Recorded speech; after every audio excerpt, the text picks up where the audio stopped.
अंतरराष्ट्रीय ताकतें, चाहे सोरोस हो चाहे चाइना, इस कांग्रेस को मजबूत कर रही है। ना जाने कितने अरबों करोड़ों इसे दिया जा रहा है और हमारे देश में अस्थिरता लाने के लिए कितनी अंतरराष्ट्रीय साजिशें की जाती हैं। ये तो हीरोइन है, हाँ, तो इसमें क्या बुरी बात है? मुझे कहते हैं कि ये अपवित्र है। मैं इनको ये कहना चाहूंगी कि मैं आप लोगों की तरह नहीं हूं। मैं अपने माता पिता का नाम इस्तेमाल करके नहीं, अपनी योग्यता से अपनी जिंदगी में हर मुकाम पाया है। ये सेना बलों का भी अपमान करते हैं। ये कहते हैं कौन सी सर्जिकल स्ट्राइक हुई, हमने तो नहीं देखी। अरे क्या तुमको वहां लेके जाए क्या? हमारे सैनिकों को कहते हैं कि ये कायर है, ये गलवान गली में मार खा के आए हैं। क्या मनोदशा होती होगी, कहां से आती है उनके दिमाग में ये बातें? सारा दिन इटालियन लोगों के साथ घूमकर इटालियन बोलते हैं, शायद उनका दिमाग ही भ्रष्ट हो चुका है। राहुल गांधी इटालियन होंगे, लेकिन हम लोगों को इस तरह से टुकड़ों टुकड़ों में विभाजित करने की कोशिश सैम अंकल ना करे। आज वो मौका है जब सारा विश्व चाहे, उनकी अर्थव्यवस्थाएं लड़खड़ा गई हैं, चरमरा गई हैं, लेकिन भारत की अर्थव्यवस्था जो 11वें नंबर पर हुआ करती थी, अब 5वें नंबर पर आई है। और भारतीय जनता पार्टी का संकल्प पत्र कहता है कि इन अगले 5 सालों में हम तीसरी अर्थव्यवस्था होगी। तीसरी अर्थव्यवस्था होने का मतलब आप जानते हैं, अमेरिका, चाइना और भारत एक विश्व की बहुत बड़ी शक्ति बनकर निकल के आना। ये बहुत लोगों को बहुत ज्यादा पेट दर्द हो रहा है इस चीज से। तो आप कतई कांग्रेस को कमजोर मत समझिएगा। आप ये मत समझिएगा कि ये अंग्रेजों का बचा खुशा अंश है और अब पूरी तरह से पूरे भारत ने इसे नकार दिया है, तो ये खत्म ही है।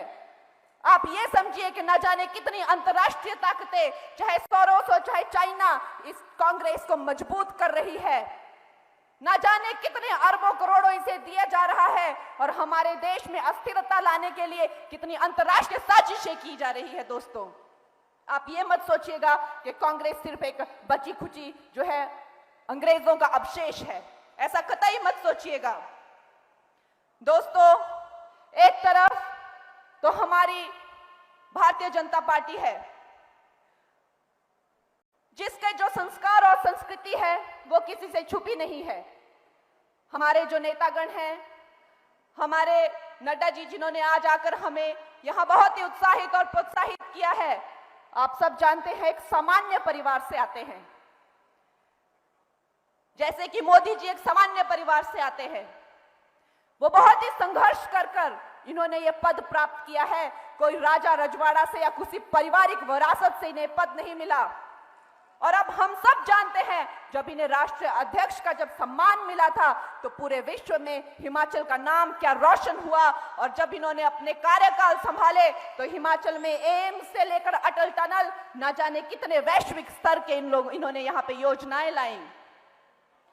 आज अगर हम इंफ्रास्ट्रक्चर की बात करते हैं, चाहे हम स्पेस रिसर्च की बात करते हैं, आज भारत जो है विश्व में सबसे विकसित देशों से कंधे से कंधा मिलाकर चल रहा है, क्योंकि हमारा नारा है कि हम अपनी जेब नहीं भरते, हम जनता के कल्याण के लिए काम करते हैं।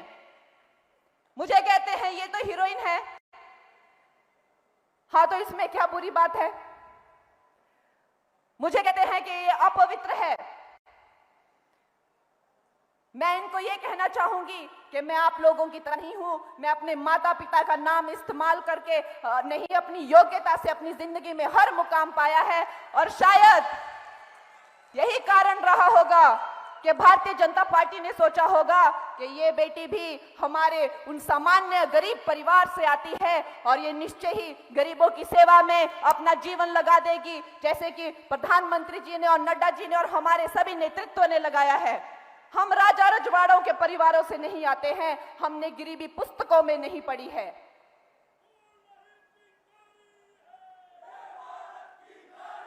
दोस्तों, ये 2024 का चुनाव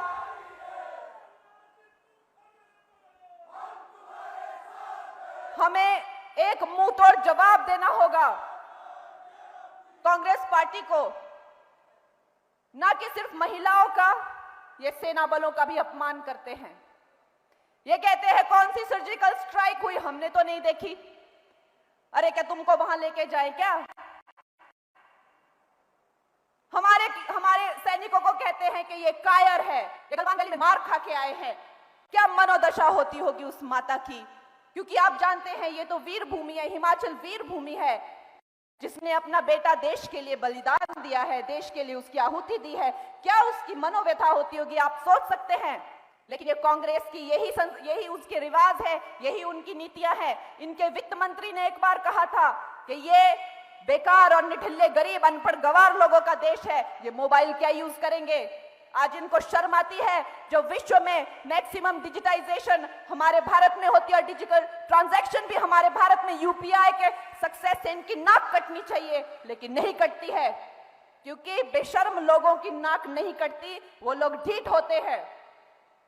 और इसी का नजारा हमने कल देखा। कांग्रेस की ये नीति रही है कि भारत और भारतीयों का, महिलाओं का, किसानों का, सैनिकों का हमेशा अपमान करते हैं। कल उन्होंने हमारे सब भारतवासियों को जैसे कि गाली दी हो। उन्होंने कहा कि जो काले लगने वाले भारतवासी हैं वो अफ्रीकन की तरह लगते हैं, जिनकी बादामी आंखें होती हैं वो चाइनीज की तरह लगते हैं, और ऊपर जो नॉर्थ से आते हैं वो गोरों की तरह लगते हैं, और जो गुजरात या महाराष्ट्र बेल्ट से आते हैं वो तो अरब देशों के लोगों की तरह लगते हैं। क्या आप सोच सकते हैं ये घटिया और नीच सोच की क्या आधार है? हमारे देश में चाहे कृष्ण हो चाहे राम हो, श्याम वर्ण के थे, उन्हें श्याम कहा जाता था, जिसका मतलब है कि जैसे काले रंग से भी जो काला रंग होता है उसे श्याम कहते हैं। और हमारे घर में आज भी कोई बच्चा पैदा होता है जिसका रंग काला होता है, उसका नाम श्याम रखा जाता है। हम अपने पूर्वजों की तरह लगते थे। द्रौपदी का रंग काला था, इसीलिए कृष्ण ने उसे अपना नाम दिया था और वो भी उसे कृष्णा ही कहते थे। हम अफ्रीकन की तरह नहीं लगते, हम अपने पूर्वजों की तरह लगते हैं। जब अर्जुन मणिपुर गए थे तो उन्होंने वहां एक हिंदू राजकुमारी से शादी की थी जिसका नाम था चित्रांगदा। तो क्या उन्होंने किसी चाइनीज से शादी की थी? कहां से आती है उनके दिमाग में ये बातें? सारा दिन इटालियन लोगों के साथ घूमकर इटालियन बोलते हैं, शायद उनका दिमाग ही भ्रष्ट हो चुका है। राहुल गांधी इटालियन होंगे, लेकिन हम लोगों को इस तरह से टुकड़ों टुकड़ों में विभाजित करने की कोशिश सैम अंकल ना करे। ये जो टुकड़ा सोच है ये भी कांग्रेस की ही सोच है दोस्तों। उन्होंने कभी इस देश को अखंडता से देखा ही नहीं, हमेशा टुकड़ों में ही देखा है। और शायद इसीलिए ये जो कांग्रेस सरकार है ये टुकड़े गैंग की एक सरकार बन चुकी है।